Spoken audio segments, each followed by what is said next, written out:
Dalam satu hadis disebutkan amal pertama dihisab salat.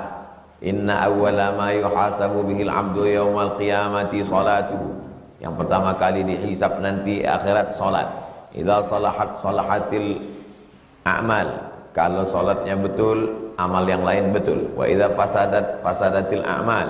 Kalau salatnya rusak, yang lain ikut rusak. Tapi dalam hadis yang lain disebut pula pertama ditanya Umar. Tapi dalam hadis yang lain disebut pula yang pertama ditanya adalah umur. La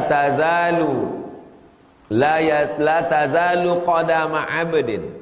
Kaki anak Adam akan tetap tegak berdiri hatta yus'al an arba'. Dia tetap tegak berdiri sampai disoal tentang 4. Yang pertama, an umrihi fima afna. Umur kemana dihabiskan. Yang kedua, an ilmihi fima amil. Ilmu sudah diamalkan atau belum. Yang ketiga, an malihi min aina iktasabahu wa fima anfaqahu.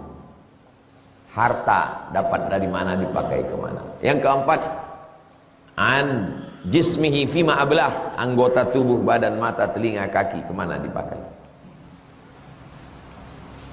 Hadis bertentangan dengan hadis, namanya mukhtaliful hadis. Yang pertama membahas tentang ini Imam Syafi'i. Imam Syafi'i itu luar biasa. Usul fikih Imam Syafi'i. Mukhtaliful hadis Imam Syafi'i. Apakah hadis ini satu palsu satu sahih? Kalau palsu campakannya dua-duanya sahih. Hadis pertama sahih. Jadi bagaimana? Amal secara umum salat. Setelah itu barulah detail masing-masing. Nanti kalau mau tes di UIN ya hati-hati. Itu nanti yang pertama ditanya nanti bahasa Arab. Tanya sama kakak kelas lain.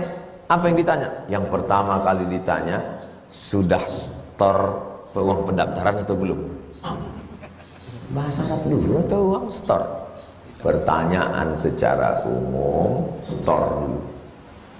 Setelah itu nanti barulah pertanyaan secara khusus. Sholat dulu. Kenapa sholat dulu? Karena sholat itulah syarat pertanyaan berikutnya. Kalau tak sholat, untuk apa buang-buang waktu? Tanya umur kemana dihabiskan? Orang penghuni neraka kok. Sholat itu duluan. Sholat tidak? Sholat apa baru ditanya? Umur macam mana? Harta macam mana? Harta, umur macam mana, ilmu macam mana, harta macam mana, badan macam mana. Kalau dia, kalau sholat, aku memang tak neraka aja, buang-buang waktu aja empat ini ditanya. Untuk apa ditanya? Lagi ngomong neraka jahanam. Jelas? Jelas. Sholat dulu tanya. Kalau dah cukup syarat, baru berikutnya. Ah kok gitu? Aku tak usah tanya Pak Ustaz, neraka aja lah langsung Pak Ustaz. Bagaimana cara menangani perbedaan pendapat atau pandangan antara teman seiman tanpa merusak hubungan persaudaraan kita dalam Islam? Contoh, Subhanal malikil ma'bud, Subhanal malikil mawjud, Subhanal malikil hayyil ladzi la yanamu wa la yamutu wa la yafutu abada. Subuhun quddus rabbuna wa rabbul malaikati warruh. Selesai salat tarawih, teman kita ngomong bid'ah itu. Kan berbeda nih. Apakah kita langsung ngamuk? Enggak. Jadi kita jelaskan, bro, kalau ngamuk kirim Israel. Kirim ke Israel. Kirim ke Israel. Jadi gini, dulu ketika selesai 2 rakaat mereka langsung berdiri. Assalamualaikum warahmatullahi wabarakatuh. Assalamualaikum warahmatullahi wabarakatuh. Selesai 4 rakaat duduk, meluruskan urat-urat kaki karena berdirinya lama. Duduk istirahat itu namanya tarwihah. Apa namanya? Tarwihah. Duduk istirahat lagi tarwihah. Duduk istirahat lagi tarwihah. Jamak dari tarwihah tarawih. Tarawih artinya solat yang ada duduk istirahatnya. Nah, waktu duduk istirahat itu di Makkah dulu mereka tawaf. Duduk istirahat untuk meluruskan urat kaki, saya tawaf dulu. Waktu tawaf itu bunyi tawaf itu apa bunyinya? Subhanallah walhamdulillah wa la ilaha illallah wallahu akbar subhanallah. Bagi yang tawaf, yang enggak tawaf itulah dia baca subhanal malikil ma'bud, subhanal malikil mawjud. Jadi perbuatan bersolawat, bertasbih, bertahmid di sela-sela tarawih tidak bid'ah. Kata Syekh Atiyah Saqar, bukan kata Abdul Somad. Jangan bilang kata Abdul Somad. Kalau bilang menurut Ustaz Somad, Abdul Somad itu memang pelaku bid'ah. Menurut Syekh Atiyah Saqar. Mana referensinya? Nama kitabnya Fatawa Al-Azhar, kumpulan fatwa-fatwa dari ulama Al-Azhar. Itu salah satu contoh kalau kita berbeda pendapat. Sebenarnya yang berbeda pendapat ini tidak pernah terlalu masalah berbeda pendapat ini. Yang masalah itu berbeda pendapatan. Usalli fardhas subhi raka'ataini. Yang satu usolli, menunjukkan identitasnya. Usolli. Yang satu lagi juga ingin menunjukkan identitasnya. Enggak pakai usolli. Allah. Kalau begitu kita di masjid mau dibawa kemana hubungan kita? Hancurlah kita. Kebetulan yang ini mau menunjukkan usollinya, yang ini mau menunjukkan enggak usollinya, yang sebelah preman baru tobat Ramadan ini. Akhirnya dia ingat. Dia heran, kusangka waktu aku mabuk-mabuk dulu, kusangka kalian aman di dalam ini. Ternyata lebih solid kami di luar katanya. Akhirnya dia gagal, aku batalkan aja lah hijrah ini. Bagus aku mabuk lagi, nengok kalian lebih mabuk aku lagi katanya. Jadi kita tinggal jelaskan, ente kenapa pakai usolli? Niat itu kan letaknya dalam hati. Bukakan dia kitab fikih 4 mazhab. Nih, menurut mazhab Maliki, melafazkan niat usolli itu laisa bimasyru', tidak disyariatkan. Menurut mazhab Hambali, mengucapkan usolli itu adalah tidak sunnah. Tapi menurut mazhab Syafi'i mustahab, dianjurkan. Untuk apa dianjurkan? Lidaf'il waswasah, untuk menolak waswasah, ragu-ragu. Coba kalau nggak pakai, bagi orang yang ragu-ragu nggak pakai usolli. Allahu Akbar. Tarawih apa witir ya? Apalagi di beberapa tempat yang nggak pakai komando, nggak pakai komandan. Itu banyak jamaah tuh nggak tahu entah sholat apa. Dia lupa ada berapa rakaat. Senggol. Sholat apa bro? Katanya, yang penting sholat. Nggak tahu. Makanya penting ada komandannya. Sallu sunnatal witri salasa raka'atin asabakumullah. Ibu-ibu biasanya itu tidak seperti bapak-bapak. Bapak-bapak ini tenang, walaupun nggak tahu, pokoknya sembahyang aja. Kalau ibu-ibu nggak mau, dia pasti nanya, Pak, sholat apa? Imamnya jawab, witir 3. Kira-kira mana yang lebih baik? Pakai witir 3 gaya imam itu atau pakai Bilal? Kan bagus pakai Bilal. Jangan kelahi gara masalah ini. Ini masalah. Tapi kalau ada orang mengatakan sholat zuhur cukup dengan pejam mata, bayangkan, itu sudah keluar dari Ahlussunnah wal Jamaah. Adapun masalah bismillah sir jahar, masalah 21 witir atau 3 rakaat 1 salam, masalah subhanal malikil ma'bud. Tapi memang kita ini selalu mempermasalahkan yang tak masalah, yang benar-benar masalah malah tidak dianggap masalah. Itu khilafiyah tidak masalah. Itu semuanya masih dalam koridor Ahlussunnah wal Jamaah. Yang benar-benar masalah itu ya Palestina ini. Ini masalah. Saya masalah mik aja nggak saya permasalahkan. Masa ini mesti kita masalah?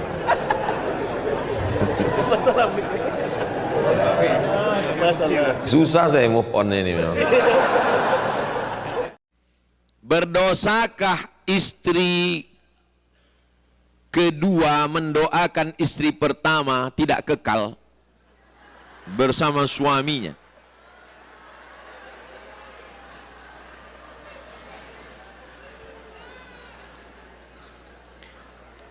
Kalau Tuan pergi ke Makkah, jangan lupa singgah ke kota Madinah. Sudah lama Abdul Somad berceramah. Inilah pertanyaan yang paling payah.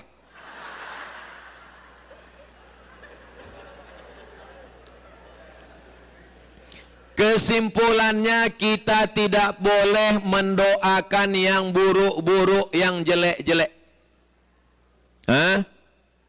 Doakan mereka supaya dikasih yang terbaik. Ya Allah, istri abangku yang pertama nih, kasihlah apa yang terbaik. Ya Allah, sebaiknya mati aja lah dia. Jangan. Apa yang baik kata Allah. Karena baik kata kita, belum tentu baik menurut Allah. Yang terjadi yang kata kita atau yang kata Allah.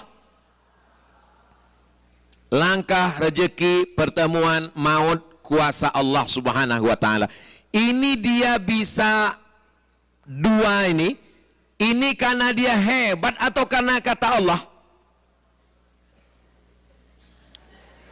Saya mau cerita bahwa sehebat-hebat orang belum tentu bisa kalau Allah tidak setuju.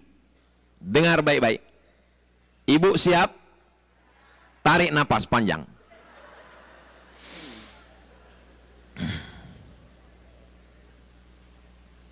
Ada kawan saya kena penyakit gagal ginjal.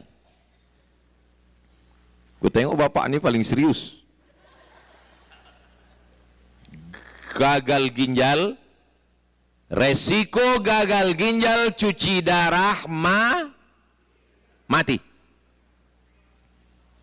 Maka kata istrinya, ya Allah, kalau bisa hidup lakiku ini, silakanlah dia berbini sekali lagi. Kira-kira izinnya sudah dapat belum? Dapat, karena istrinya berdoa. Tinggal lagi sekarang mencari siapa yang mau berdonasi. Kalau dibawa ke Vietnam, membeli buah ginjal 1 miliar. Tiba-tiba datanglah seorang perempuan. Apa kata si ibu ini? Aku ikhlas untuk Ustadz, ambillah buah pinggangku ini sebelah. Tanda tangan. Buah pinggang sudah dapat, dioperasi. Kata dokter mengasih tahu, ibu, ini bapak buah pinggangnya tidak dibuang, yang gagal itu tak dibuang, tetap di dalam. Ditambah 1 lagi berarti 3. Ibu tahu kan kalau sepeda motor pistonnya 3 bagaimana kecepatannya? Kata si ibu ini, saya sudah siap dengan segala konsekuensinya. Piston 3. Donatur yang berdonasi buah pinggang sudah ada. Istri pula sudah bernazar. Menurut hukum rukun manusia, tak ada yang menghalangi. Betul? Tapi sampai sekarang kawan saya itu istrinya cuma 1. Kenapa? Karena istrinya merubah nazarnya. Pas sudah selesai ditanya, "Cemana, Dek?" Kata istrinya, "Aku dulu kan bernazar kalau kau hidup sehat kau boleh nikah." Ya. Ada sedikit direvisi, Bang. Mana revisinya? Kau boleh nikah sama yang 50 ke atas. Akhirnya sampai sekarang saya tak boleh sebut nama, menjaga kode etik. Tapi orangnya masih ada, hidup sekarang, sehat walafiat. Disitulah saya ambil pelajaran. Kalau tak jadi, kata Allah, tak jadi. Jadi, ibu-ibu yang sudah sempat terjadi, bersabar. Sabar kuat. Yang bapak yang belum terjadi, ibu kawal baik-baik. Banyak hikmah dari pelajaran ini. Bahwa semua rukunnya sudah cukup. Tapi kalau tidak, kata Allah, tidak terjadi. Tak jadi, Pak. Ibu pun jangan takut. Insya Allah kalau tidak, kata Allah, tak jadi. Nah, jadi jangan gara-gara ibu cemas. Karena ini sistemik dia. Kalau ibu terus cemas, asam lambung naik, darah tinggi naik, kolesterol naik, emosi naik, sebentar-bentar nelpon, sebentar-bentar miss call, sebentar-bentar. Ibu yakin aja dengan cerita ini. Kalau tidak, kata Allah, tidak. Kalau terjadi nanti Pak Ustaz, berarti setuju lah Allah. Jelas? Ketika masuk masjid ada dua orang yang sedang sholat berjamaah. Kalau kita mau ikut bagaimana caranya? Apakah kita tepuk pundak makmumnya atau bagaimana? Ada satu orang sholat, lalu kemudian ada makmumnya berdua. Kita tinggal berdiri saja. Orang ini berdiri begini. Berdiri begini. Minta tolong berdirian. Antum jadi imam. Terus kalau berdua laki-laki kan makmumnya di samping.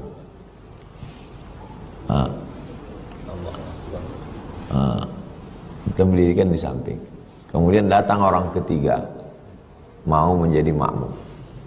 Macam mana cara antum mau menjadi makmum? Antum berdiri di belakang imam. Berdiri di belakang imam.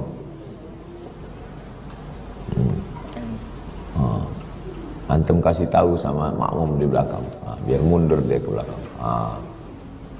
Mundur antum ke belakang. Nah, salat berjamaah.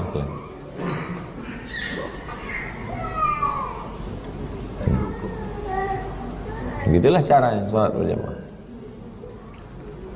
Antum kuat dari awal memang udah kuat suaranya, hanya untuk ngasih tahu stop. Karena kalau antum cuma berdiri aja di belakang, ini kan tak tahu belakang ini. Apalagi kalau sholat dia pejam mata.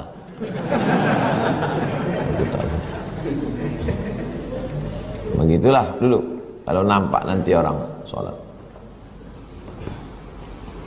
Itu hanya ada dalam mazhab Syafi'i. Mazhab Maliki tak mau dia ikut itu. Karena dia tak tahu orang berdua entah sholat asar atau sholat zuhur. Masuk ke masjid siang, nampak orang berdua, kan tak tahu sholat zuhur apa dia sholat asar. Dalam mazhab Maliki, imam sama makmum mesti sama sholatnya. Kalau mazhab Syafi'i tidak. Imam tahiyatul masjid pun bisa antum menjadi makmum. Imam ba'diyah pun bisa. Ada orang sholat, antum ikut di belakang, antum kasih tahu, lalu sholat. Selesai salam, dia bilang, Pak, saya itu tadi tahiyatul masjid. Tahiyatul masjid sholat apa? Sholat sunat. Ternyata yang ikut di belakang sholat zuhur. Sholat apa? Sholat wajib. Apa hukumnya imam sholat sunat, makmumnya sholat wajib? Kata mazhab Maliki tak ada hadisnya. Imam Malik ahli hadis. Tidak ada hadisnya imam salat sunat, makmum salat wajib. Cari mana hadisnya? Tak ada. Kata mazhab Maliki. Maka mazhab Maliki tak boleh. Kalau tak jelas imamnya salat apa, tak sama, tak bisa. Kata mazhab Syafi'i ada. Ada hadisnya. Kata mazhab Maliki, mana hadisnya? Kata mazhab Syafi'i, hadisnya adalah waktu Nabi sholat sama sahabat. Selesai sholat, Nabi pulang ke rumah, sahabatnya duduk di masjid. Tak berapa lama datang orang kampungnya. Kata orang kampungnya, kau kan sahabat Nabi dekat, kami ngambil berkah, kaulah jadi imam kami. Sholat sahabat nih sekali lagi.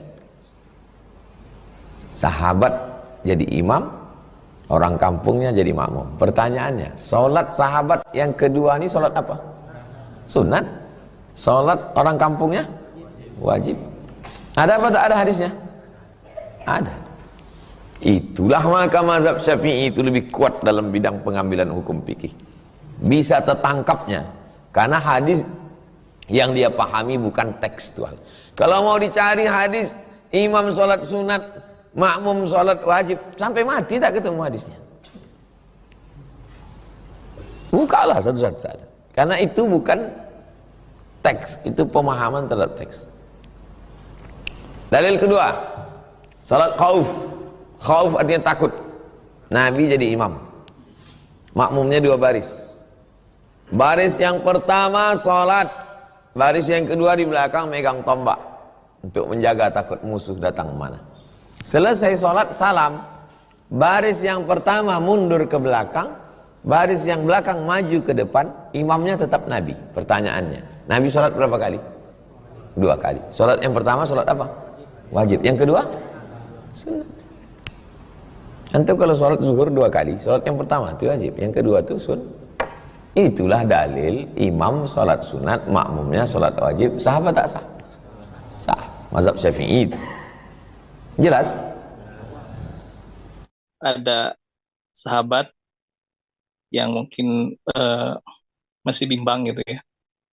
Beliau katakanlah bekerja di satu tempat yang ribawi gitu, Ustaz.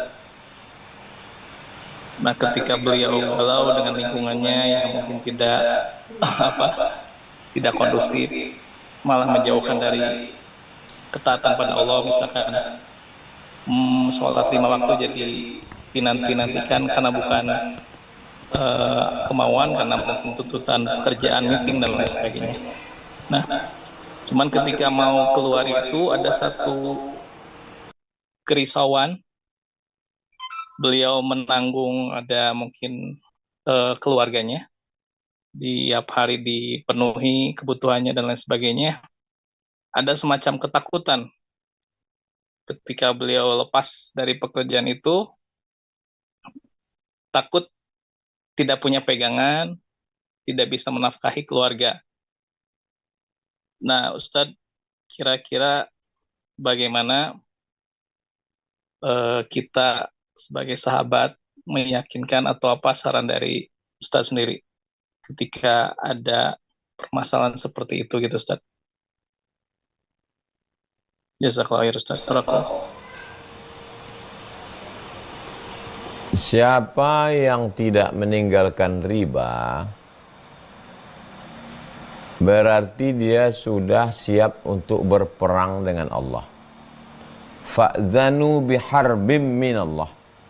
Berarti kamu sudah membuka izin perang dengan Allah. Perang dengan Israel aja, perang dengan Ukraina, perang dengan Rusia, perang dengan Belanda. Orang yang masih berkecimpung dengan riba, dia sedang membuka pintu perang dengan Allah. Itu yang perlu dipahami. Yang kedua, rezeki ini datangnya dari Allah. Ketika kita mengatakan ya Rabb, ya Rabb itu artinya 3. Engkau menciptakan saya, Engkau mengatur hidup saya, Engkau memberi saya rezeki. Itu arti ya Rabb. Alhamdulillahi Rabbil Alamin. Allah menciptakan alam semesta, Allah memberi rezeki, Allah mengatur. Jadi kenapa kita bingung? Itulah tauhid. Itulah ujian tauhid. Itulah tauhid. 3. Kalau dia ada alternatif pekerjaan lain yang gajinya lebih rendah tapi halal, maka berpindahlah dari yang haram. Allahumma aghnina bihalalika an haramik. Cukupkan kami dengan yang halal sehingga kami tidak berkecimpung dengan yang haram. Kalau kasusnya rumah ngontrak, motor belum lunas, tempat kerja satu-satunya, istri sedang hamil tua, tabungan gak ada. La tulqu bi aidikum ila tahlukah. Jangan kau jerumuskan dirimu ke dalam kebinasaan. Darurat tingkat tinggi. Silakanlah bekerja di situ karena darurat. Tidak boleh kita pilih mati atau makan babi. Tak boleh pilih mati, makan babi. Hanya sekedar untuk bertahan. Tapi ada waktunya. Ya Allah, sampai anak ini lahir, sampai aku dapat kerja, sekarang sedang ngirim-ngirim proposal, lamaran, walaupun tidak sebesar ini gajinya, aku akan keluar dari sini. Demikian, wallahu a'lam bishawab. Apakah ada amalan yang bisa dilakukan selain ngapal Quran supaya nanti kita tetap bisa berkumpul dengan orang tua maupun dengan suami istri? Karena kalau kita berdosa ketika sholat belum tentu kita dikabulkan mohon penjelasan. Ini termasuk orang baik, dia di akhirat mau berkumpul dengan orang tua dan istrinya. Ada beberapa jamaah nanya ke saya, Ustadz, ya, nanti kalau kita mati di akhirat kita jumpa sama istri Pak Ustadz, kita masih jumpa gak dengan istri kita? Saya bilang jumpa. Masa jumpa Pak Ustadz? Saya bilang jumpa. Saya di dunia ini sudah tak tahan Pak Ustadz, apalagi di akhirat jumpa lagi kan. Bapak ini baik, istrinya baik. Kata dia, apa amalan supaya kita bisa berjumpa dengan anak istri di sana? Alhaqna bihim dzurriyyatahum. Orang yang beriman, beramal soleh, nanti kami akan jumpakan dia dengan keturunan datuk nenek moyangnya dulu. Saya yakin, insya Allah, kalau saya beriman, saya beramal soleh, saya akan dipertemukan. Walaupun jarak saya dengan Syekh Abdul Rahman, beliau meninggal 1941, saya lahir 77. Insya Allah saya akan berjumpa dengan syarat beriman dan beramal soleh. Yang ketiga, cinta. Datang orang berkulit hitam memeluk Nabi. Kenapa kau peluk aku? Kata Nabi, kenapa kau peluk aku? Kata dia, aku tak yakin jumpa dengan engkau ya Rasulullah. Aku berkulit hitam, aku miskin, aku susah. Kata Nabi, almar'u ma'aman ahab. Orang akan bersama dengan siapa yang dia cinta. Kalau kau cinta, kau akan bersama. Ibu cinta tak dengan bapak? Dari bunyinya tidak. Bapak cinta tak dengan ibu? Insya Allah jumpa nanti di sana. Pak Ustadz, kalau kita cinta dengan bini orang, kita jumpa juga di sana Pak Ustadz.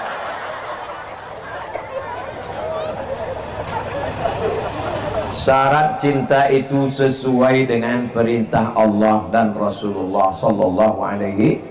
Pertama iman, yang kedua amal soleh, yang ketiga cinta. Maka insya Allah kita akan bersama nanti di akhirat di surga Jannatul Firdaus. Amin ya rabbal alamin.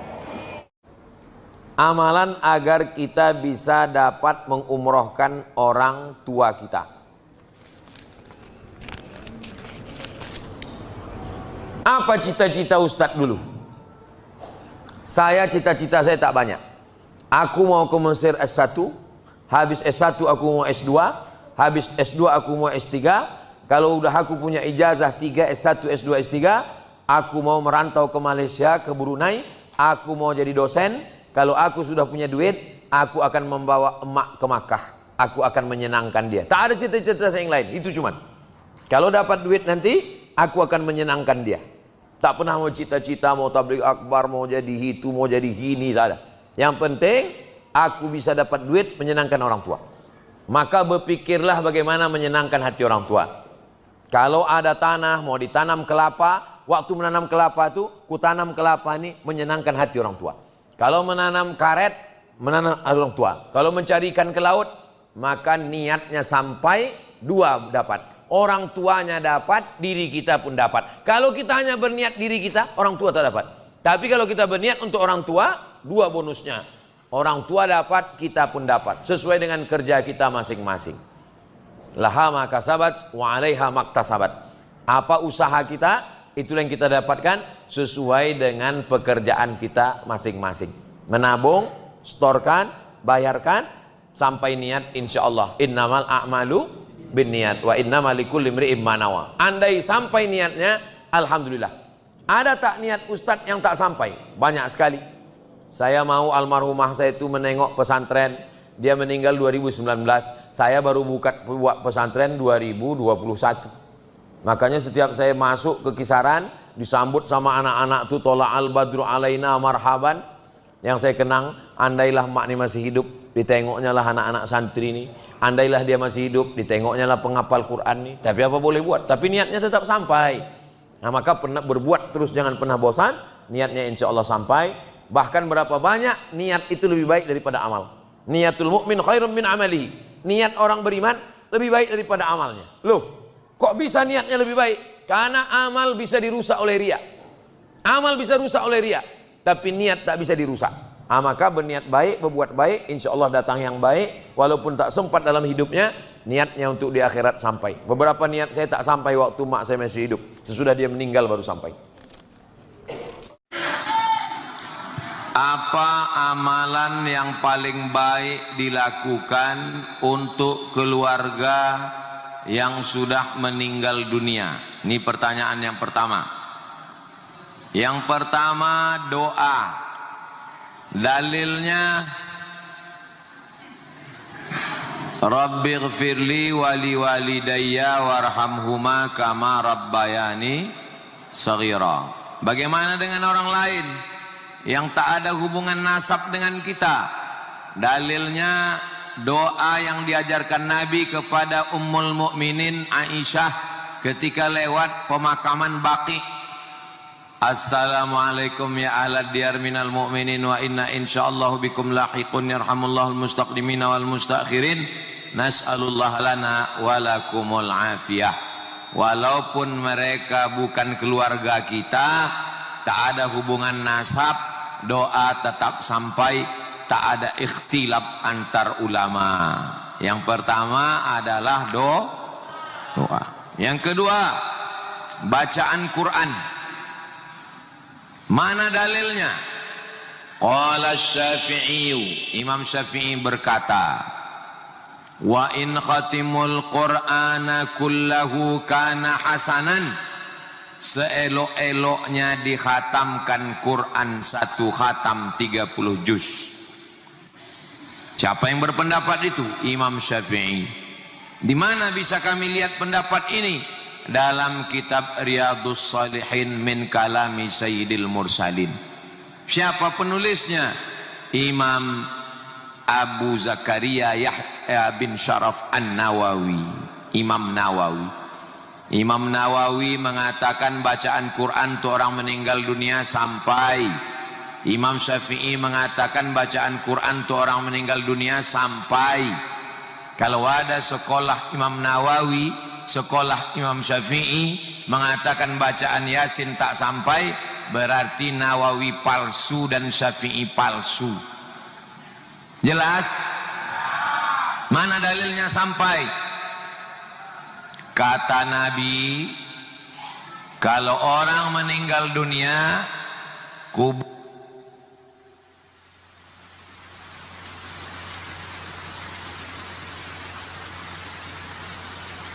bacakan pada kepalanya Al-Fatihah.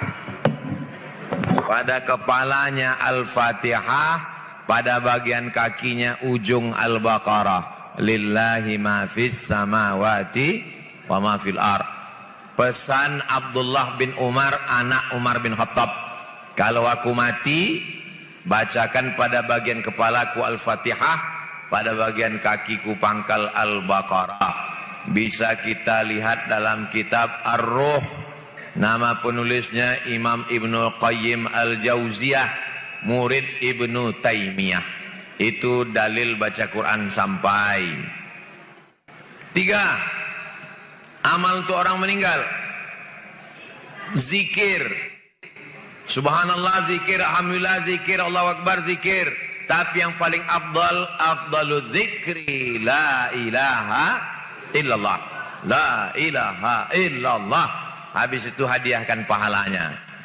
Apakah sampai hadiah pahala tahlil la ilaha illallah? Sampai. Mana dalilnya? Dalilnya Nabi membelah pelepah korma, dicucukkannya ke kubur. Kata Imam Nawawi mengomentari hadis ini, ada dalam Sahih Muslim. Nama kitab Imam Nawawi itu Al-Minhaj, Syarah Sahih Muslim Ibnil Hajjaj. Kalau tasbih pelepah korma sampai, apalagi bacaan Quran orang beriman dan tahlil orang beriman juga sampai. Makanya selesai tahlil, ya Allah sampaikanlah pahala bacaan tahlil kami malam ini sebagus-bagusnya 100 tahlil la ilaha illallah. Lebih bagus lagi 70.000 tahlil. Orang sekarang tahlil 15 dah la ilaha illallah.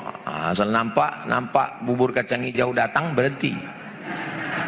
Tahlil apa itu? Tahlil itu 100. Lalu kemudian yang keempat, yang sampai sedekah makanan. Dalilnya mana? Saat datang menjumpai Nabi, ummi matat, makku mati. Afa atasaddaqu anha? Kalau aku bersedekah apakah sampai? Kata Nabi, tasaddaq, bersedekahlah. Ayu sadaqatu afdal? Apa sedekah yang paling afdal? Kata Nabi, suqya alma, mengasih air minum. Mengasih air minum sampai. Ada orang pas undangan kenduri orang mati tak mau makan. Kenapa kau tak mau makan? Takut saya itu harta warisan yang belum dibagi. Maka minta kata sambutan dari ahli waris. Bapak ibu semuanya, ini makanan yang dihidang malam ini bukan hutang. Ini bukan harta waris yang belum dibagi. Ini sedekah saya sebagai anak almarhum. Makanlah, makan. Ada juga yang tak mau datang. Saya tak mau datang. Tapi kalau nasi kotak dikirim habis. Apa artinya itu? Yang kelima, apalagi yang sampai untuk orang mati? Yang kelima yang sampai kurban. Mana dalilnya? Nabi menyembelih kurban. Allahumma hadza an Muhammad wa ali Muhammad. Kupotong kurban ini untuk Muhammad dan untuk keluarga Muhammad. Waktu itu Khadijah sudah meninggal. Diambilnya kambing yang kedua, dipotongnya lagi. Allahumma hadza an Muhammad wa ummati Muhammad. Ini kupotong untuk umat Muhammad. Umat Muhammad waktu itu sudah ada yang meninggal. Itu dalil kurban untuk orang meninggal dunia sampai. Apalagi yang sampai? 6. Puasa. Man mata, siapa yang mati, wa alaihi siyamun, punya hutang puasa, soma anhu waliyuhu, maka ahli warisnya melaksanakan puasa untuk dia. Ini dalil puasa sampai. 7. Labbaik Allahumma subrumah. Nabi tanya, siapa subrumah? Subrumah saudaraku. Kau menghajikan subrumah? Iya. Kau sudah haji atau belum? Belum. Kata Nabi, hajikan dulu dirimu, baru hajikan subrumah. Itu menunjukkan haji sampai. Umrah bagaimana? Kalau haji sampai, maka umrah pun sampai. Mana dalilnya? Wa atimmul hajja wal umrata. Wa-nya di situ waw ataf. Maka haji pun sampai, umrah pun sampai. Berangkat umrah, umrah yang pertama untuk diri. Hari kedua besok umrah. Labbaik Allahumma umrah an fulan bin fulan. Tawaf, sa'i, tahallul. Besok umrah lagi, besok umrah lagi. Boleh umrah ini berkali-kali. Umar bin Khattab punya anak namanya Abdullah bin Umar bin Khattab. Umrahnya beratus kali. Itu dalil boleh melaksanakan umrah kalau sampai di sana. Tapi jangan gara-gara umrah banyak anak yatim, fakir miskin tak makan. Ara'aital ladzi yukadzibu biddin fadzalikal ladzi yad'ul yatim wa la yahuddu ala ta'amil miskin. Nah, itu 7 amal yang mau dikirim kepada orang yang meninggal dunia. Tapi katanya orang meninggal dunia itu udah putus, Pak Ustaz. Orang meninggal dunia putus. Memang putus. Yang putus itu siapa? Inilah belajar hadis, putus. Yang putus itu siapa? Idza matal insan, hadisnya ada dalam Sahih Muslim. Idza matal insan, kalau si insan ini mati, nih si insan ini mati, inqata'a amaluhu, amalnya putus. Amal yang mati itu putus, bukan amal orang hidup. Amal orang mati itu putus, tak bisa lagi dia beramal karena putus sudah. Adapun amal orang hidup kepada orang mati tak putus. Kalau putus amal orang hidup untuk orang mati, tak ada sholat jenazah. Sholat jenazah itu amal orang mati apa orang hidup? orang hidup untuk orang mati. Jadi kalau ada orang nanti tak mau, putus. Nanti dia mati, campaan ke sungai. Kalau datang keluarganya, kenapa tak kalian sembahyangkan? Putus. Itu maka mengaji itu elok, baik-baik. Baca kitab. Di Masjid An-Nur udah ada baca kitab. Sekarang tak ada lagi. Kitab. Tanya baik-baik, tengok mana kitab, mana dalilnya. Jadi yang putus itu amal orang mati. Amal orang hidup tetap nyambung kepada orang mati. Kalau putus amal orang hidup, untuk apa kita berdoa? Rabbana filana dzunubana wali walidaina. Itu kan untuk orang tua, untuk orang lain juga. Wali ikhwanina alladzina sabaquna bil iman. Untuk saudara-saudara kami yang sudah dulu beriman, sudah mati duluan. Itu menunjukkan sampai. Ustaz ini marah atau gimana? Tidak marah, lapar.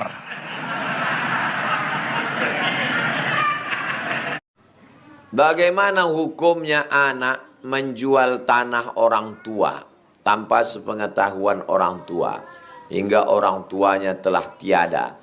Tanah jual ketika orang tua masih hidup dan tanda tangan palsu. Bagaimana hukumnya Pak Ustaz?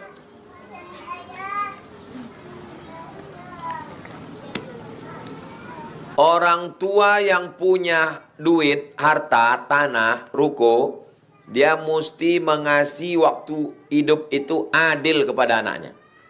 Pesan Nabi, ittaqullah, takutlah kepada Allah, wa'adilu baina auladikum. Bersikap adillah pada anak kamu. Karena kalau tidak adil nanti sampai cucu cicit putus silatu. Cucu kita berkelahi gara-gara atuk tak adil. Ayalah, ayah kau sukses karena di sekolahkannya S2, S3, ayah aku es cendol pun tak dapat. Maka atuk mesti adil. Kalau ada tanah harganya 1 miliar, dipalsukan surat dijual oleh si A, maka si A wajib mengganti. Karena waktu hidup bapak itu dia menjual harta si bapak. Setelah bapak meninggal, itu adalah harta ahli waris. Maka dia ganti. Berapa orang ahli warisnya? 3 orang. Berapa orang? 3? Laki-laki 33. Berarti 1 miliar bagi 3. 333, 333, 333. Yang menjual itu dah jatah dia. Dia tinggal mengeluarkan 666. Bang, tanah itu sebenarnya milik kalian. Ku jual dulu. Ini ku ganti 33, ini ku ganti 33. Kalau tidak di akhirat dia akan dituntut di hadapan Allah. La tus'alunna yauma idzin anin. Adapun tuntutan di dunia, dia masuk penjara. Kenapa? Pemalsuan tanda tangan. Tetangga saya tak Islam. Dia memelihara anjing. Banyak. Sangat mengganggu. Berkeliaran keliling rumah. Bolehkah anjing itu kita racun?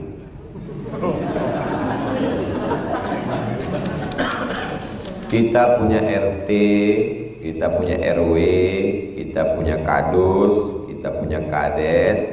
Kita tinggal di negara hukum. Jadi dimusyawarahkan. Karena kalau nanti kita menyelesaikan satu masalah dengan masalah, akan muncul masalah baru. Antum masukkan jarum ke dalam telur ayam.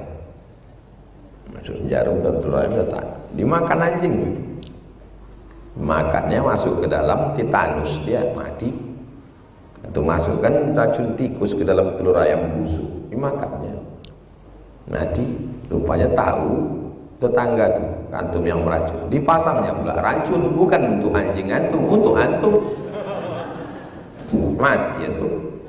Jadi kalau hidup ini cuma untuk saling meracun, apalah gunanya? Ya, jadi jangan menyelesaikan masalah dengan masalah.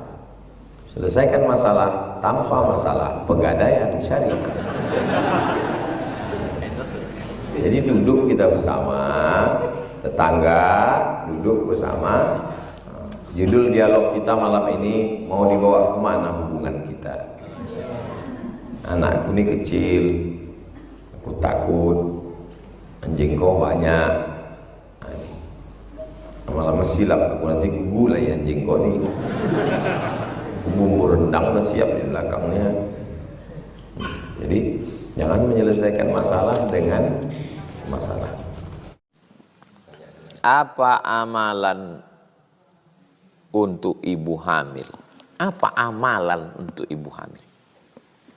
Ibu hamil itu sudah beramal. Kalau ditanya, apa amalan ibu hamil? Ibu hamil itu sudah beramal. Apa amalnya? Hamil itu amal. Hamil itu amal. Itulah amal yang tak bisa dilakukan oleh wali Allah walaupun wali laki-laki. Walaupun wali Allah laki-laki tak bisa melakukan amal ibu itu. Amal apa? Amal hamil. Makanya orang hamil kalau mati syahid. Jadi kalau ada perempuan sikit-sikit hamil, sikit-sikit hamil. Diajak sama orang. Zaman dulu kalau hamil itu bangga karena memperbanyak umat Nabi Muhammad. Zaman sekarang kalau ada orang hamil diajak, kau ini tiap tahun hamil, tiap tahun hamil. Ini amal, amal. Jadi yakinkan dulu karena banyak dia menganggap kenapalah aku hamil. Emosinya mesti distabilkan bahwa hamil itu amal. Kau hamil itu sudah beribadah. Nah, selama hamil itu dia memperbanyak sholat sunat. Ternyata orang tidak Islam tetap disuruh banyak bergerak untuk mempermudah proses kelahiran. Tengoklah ibu-ibu hamil lari ke jalan di lapangan Masjid An-Nur. Ibu mesti banyak jalan. Istri hamil bulan sekian disuruh banyak jalan untuk mempermudah proses kelahiran. Jadi sholat sunat bagus. Konsultasi tetap ke dokter, SPOG, spesialis obgyn. Kalau kata dia tak boleh, tegak, duduk. Sholat sunat. Yang kedua, hatinya mesti tenang. Kalau ibunya stres, na'udzubillah, banyak contoh kasus. Saya beberapa kali di anak itu karena ibunya stres. Saya tak nanya, saya hampir tak pernah mau bertanya masalah orang, kecuali orang cerita. Ustadz, itu dulu waktu ibunya mengandung, bapaknya begini. Itulah maka anak lahir. Banyak. Gara-gara ibunya stres. Maka ibu mengandung tidak boleh stres. Bagaimana supaya dia tidak stres? Ala bidzikrillahi tatmainnul qulub. Banyak berzikir. Istighfar 100, sholawat 100, la ilaha illallah 100, al-fatihah 100, kulhu 100. Itu supaya berzikir. Karena kalau tak dihitung 100, asal udah 3 kali petik berhenti. Waktu mengandung saya, almarhumah mak saya sakit-sakitan. Datanglah dia berjumpa Syekh Muhammad Ali. Syekh Muhammad Ali ini dari Makkah, sekolah di Makkah, murid Sayyid Alawi, ayah Sayyid Muhammad bin Alawi. Kata mak saya, apalah ku amalkan? Kata Syekh Muhammad Ali, amalkan surat Ali Imran ayat 35, 36, 37. Antum screenshot, antum kirim ke istri, jangan ke calon istri. Surat Ali Imran 35, 36, 37. Mak saya tak bisa bahasa Arab. Setelah saya sekolah pondok, baru ditanyanya. Inilah ayat yang kubaca dulu waktu mengandung kau. Apa artinya ini? Iz qalat imra'atu Imran rabbi inni nadhartu laka ma fi batni muharrara. Ingatlah ketika istri Imran, nama istri Imran itu Hanna namanya, surat Ali Imran. Ingatlah ketika Hanna istri Imran mengandung, nazartu laka ma fi batni, aku bernazar anak yang ada dalam perutku ini muharrara, akan menjadi penjaga Baitul Maqdis. Fataqabbal minni, terimalah amalku, innaka antas samiul alim. Falamma wada'atha qalat rabbi inni wada'tuha unsa. Ketika anak itu lahir ternyata anakku perempuan.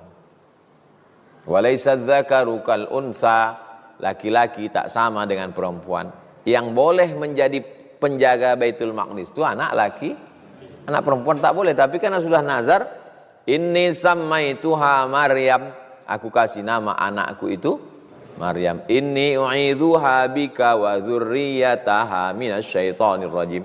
Aku minta tolong supaya anakku ini dan anaknya dijaga dari setan. Anakku ini Maryam dan anaknya, siapa anaknya?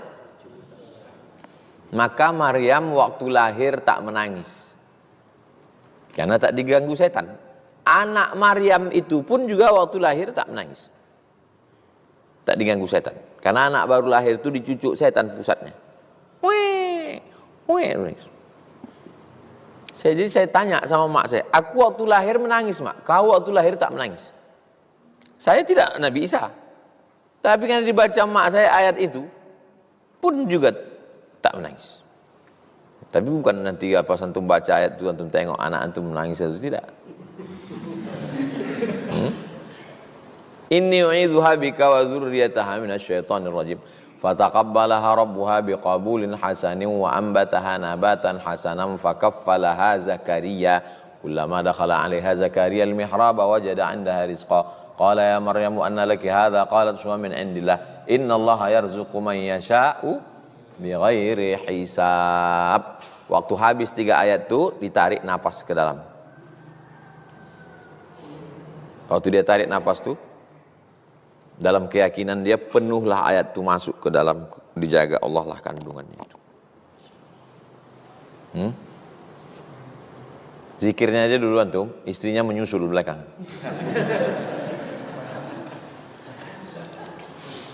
Jadi kalau istrinya tenang, anaknya tenang juga. Karena jantung ibu tuh berpengaruh ke jantung anak. Puasa tak bisa, badannya lemah. Sholat pada awal-awal bulan, ujung-ujung sudah berat tak bisa duduk. Baca Quran dan berzikir.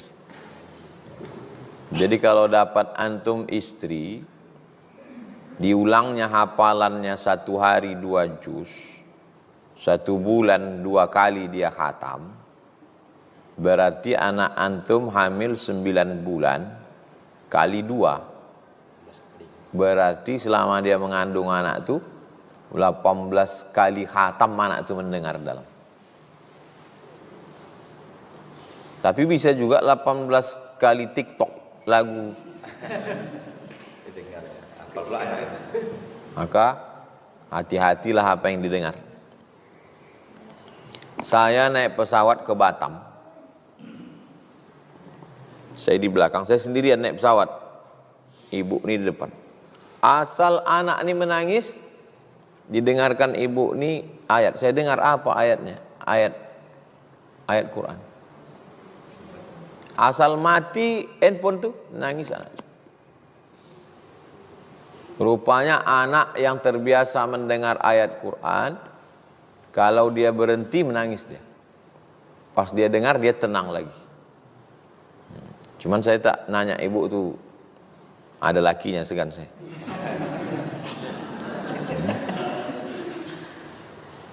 Jadi Allah bisa karena biasa.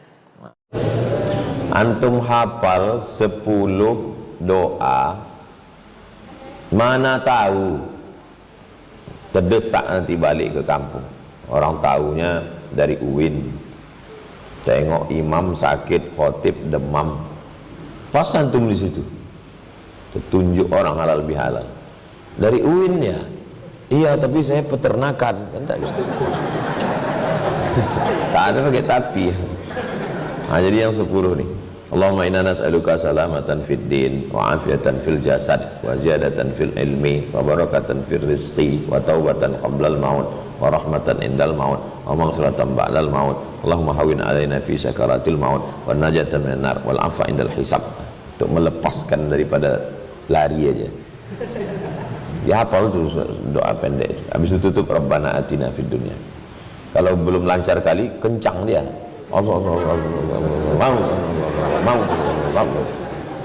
Karena kalau dibaca pelan bisa hilang dia. Itu kadang ada dibaca jamak, Ustaz, di jasa dina dibaca jamak. Mana papan tulis minyak spidol? Betul Pak. Minjam balik spidol tadi. Minta isi nanti dibalik kembali. Nanti minta tolong pakai bensin atau tiner. Kalau tak ada balsem.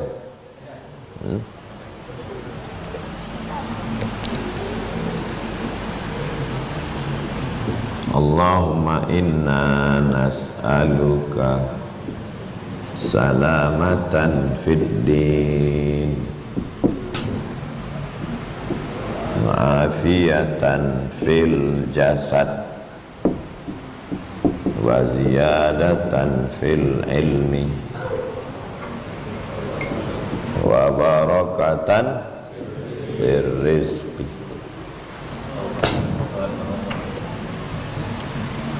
Allahumma inna nas'aluka salamatan fi dinina wa afiyatan fi jasadina wa ziyadatan fi ilmina wa barakatan fi rizqina.